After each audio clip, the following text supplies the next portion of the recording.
আল্লাহ জানিয়েছেন, নবী আপনি বলুন এইটাই আল্লাহ আনছে। তো চোখ থাকা লাগবে, মনোযোগ সহকারে শোনা লাগবে। এটা কি গানের অনুষ্ঠান? এটা ইবাদত চলছে এখন।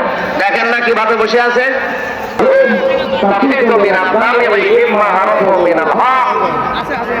আপনার কাছ থেকে যখন কোরআন শ্রবণ করবে, যারা বুঝবে এর মর্ম মানিগুলো কি আল্লাহ বলতে চায় আর আমি কি করি, তখন দেখবেন ওদের চোখ দিয়ে মনের অজান্তে পানি বের ভূমিকা হয়। একটু ধৈর্য ধরেন ভাই। ভাবনাবাসী আল্লাহর দিকে ডাকবে, আল্লাহর দিকে ডাকতে গেলে কোরআনে কারীম দিয়ে আপনি ডাকবেন, দেখবেন আপনার প্রতি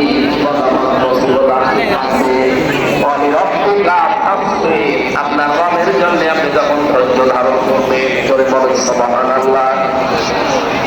সেই ধৈর্যটার সামনে নিয়ে আল্লাহ আমাদেরকে তিনটা বছর ফাঁসির ওই কন্ডেন্সের ভেতরে ওই নাম ইব্রাহিম ছিল, আল্লাহ ধৈর্য দিয়েছিলেন, কারণ 3টা বছর ওরা আমাদের যোগাযোগ করতে যায়নি। বাইরে কারা আছে, যারা বলে গেছে আমি নাম জানতাম না, কারণ আমার মামলা দিয়েছে একটা ছোট্ট মামলা, অথচ রাত তো আমাদের মামলার মামলা থাকে ওই পর্বে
সূরা মুফাসসির, নবীজিকে আল্লাহ কোরআনে 7টা নাম ধরে ডাক দিয়ে দিলেন, তার ভেতরে মুফাসসির একটা।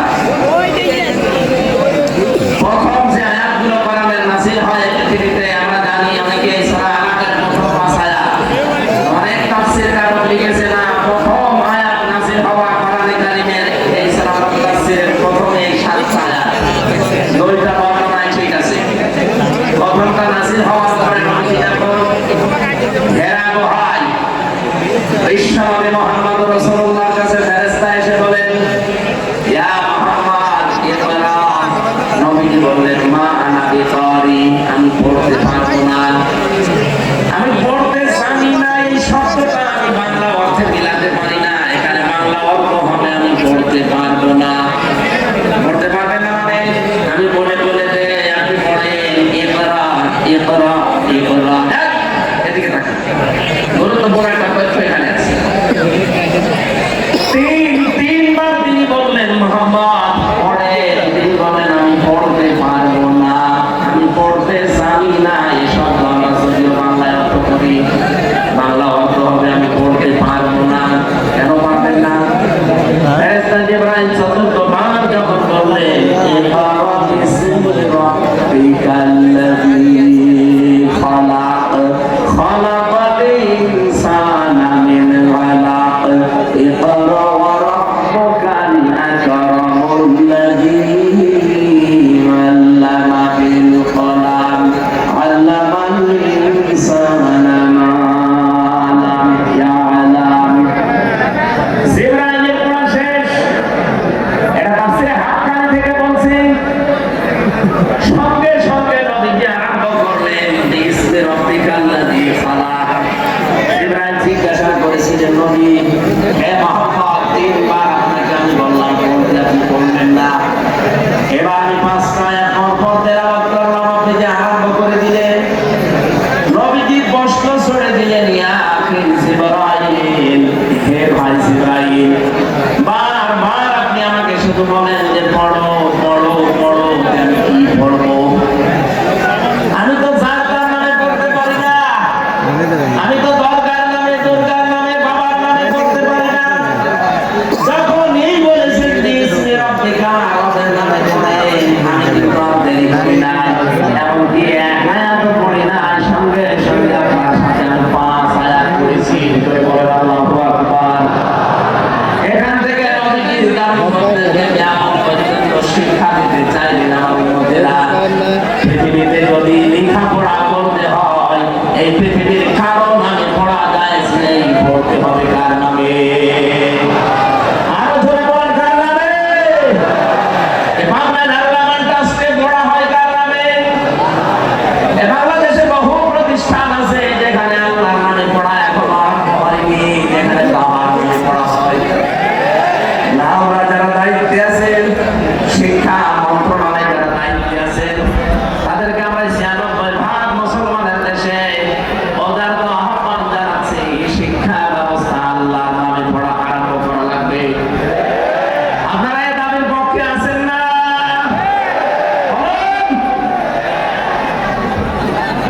শুনলাম 154টা এখনো পর্যন্ত এই দেশে মাদ্রাসা লাইনে যারা আছে, তাদের এই প্রতিষ্ঠানগুলো এখনো পর্যন্ত কার্যকর ভূমিকায় যায়নি।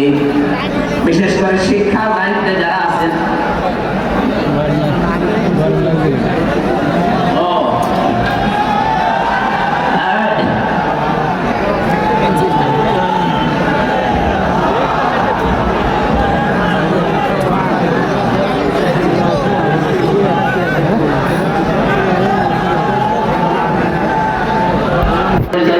আমাদের মাঝে আমরা ওয়েলকাম জানাচ্ছি, তাদের সুস্বাস্থ্য এবং দীর্ঘায়ু কামনা করছি। সকলে বলেন আমিন। আমরা দোয়া নেওয়ার জন্য এসেছেন আপনাদের এই মুসলিম জনতার কাছে। আমরা দেব, আমরা এই দোয়াটা শেষ করি, এরপর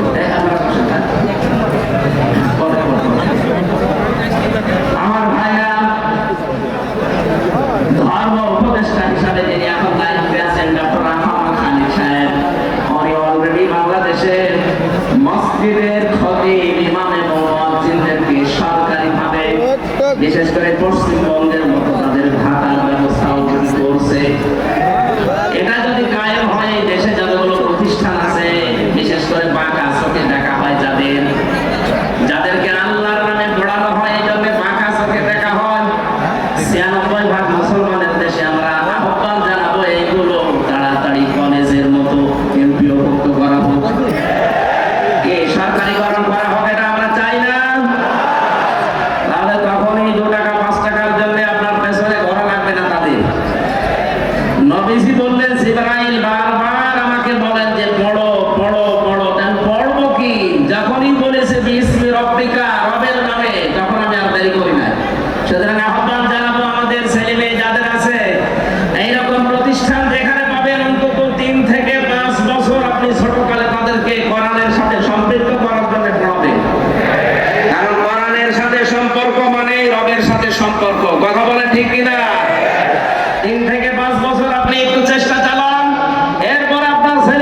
এদের চেহারার দিকে তাকিয়ে আমি বুঝতে পেরেছি সবাই তার সন্তানের জন্য বরকত। তাদের তো আমাদের মতো ছেলে মেয়ে নেই। কথা বলে না কেন? আমি দুইজনের সাথে কথা বলেছিলাম, একজনের ছেলে ডিসি আর একজনের ছেলে আমেরিকায় থাকে, অথচ মা আর বাবা দুইজন বৃদ্ধাশ্রমে, চোখের ভেতরে ছলছল করছে পানি। আপনি আজ পর্যন্ত শুনেছেন যে কোরআন জানে, হাদিস জানে, আলেম না, শুধু কোরআনের জ্ঞান আছে, আল্লাহ সম্পর্কে জ্ঞান রাখে, এরকম মন মানুষ তার মা বাবাকে বৃদ্ধাশ্রমে রেখে দিয়েছে? যদি কোনো জায়গায় রেখে দেয়ও এর পেছনে একটা কারণ আছে। আমি যতটুকু খোঁজ নিয়েছি, যদি এরকম কিছু পায়ও, আপনি দেখবেন হয় তার স্ত্রীর কারণে, শ্বশুর শাশুড়ির কারণে মা বাবাকে আলাদা করে দেয়, তাই বৃদ্ধাশ্রমে রেখে দেয়। আল্লাহর সাথে, রবের সাথে পরিচয় থাকা বড় অনেক সন্তান পারে না, কারণ স্ত্রীর মন রক্ষা আর শ্বশুর শাশুড়ির দিকে টাকা দিয়ে নিজের মা বাবাকে ছেড়ে দেয়। কথা বলো না কেন? আমার এই চোখের দেখা, মাত্র 7 বছর বয়স, এখনো পর্যন্ত আলিফ বা তাসা খুব বেশি ভালো করে পারে না, কয়েকদিন ভর্তি হয়েছে মাত্র। ওস্তাদ দেখলাম বৃষ্টির ভেতরে এসে অজু করবে, ছাত্র পায়ে পানি ঢেলে দিচ্ছে, কাদা লেগেছিল কাদা সরিয়ে দিচ্ছে, মাত্র 7 বছর। আমি এই চোখেও দেখেছি বিশ্ববিদ্যালয়ে ক্লাস চলছে, আমি তখন জাহাঙ্গীরনগরে ছিলাম, মাস্টার্সে ক্লাস চলছে, শিক্ষককে জুতা দিয়ে পিটাচ্ছে ছাত্র।